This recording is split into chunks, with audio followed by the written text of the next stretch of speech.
Alright, good day Mr. Kicks TV. So for today's vlog, kinalasan natin yung kaha ng ating NMAX. So syempre nagme-maintenance tayo. Ayan, so tinanggal natin yung mga kaha and gumamit tayo ng egg tray para sa mga turbine. Alright, so mag-ayos tayo ngayon. Good day. Yeah, boy. Magpapalit tayo ng ball race after 3 years. Okay. Kalasan nga lang para mas marami tayong access. Ayan. So tinatanggal na ano bang tawag diyan? Kopa. So yung mga lock niya, lock ng ball race. Lang yun eh. Ayan oh.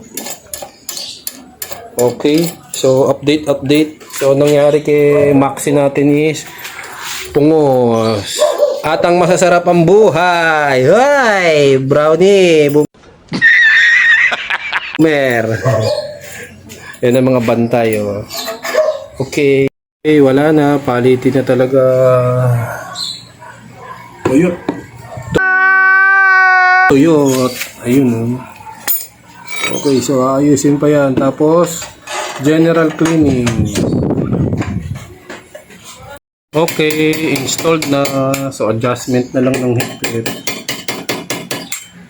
Alright.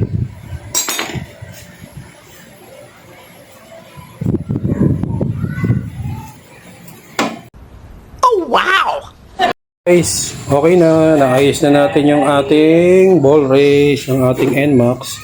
Yan. So, titignan natin. Maganda na yung ano niya. Yun, no?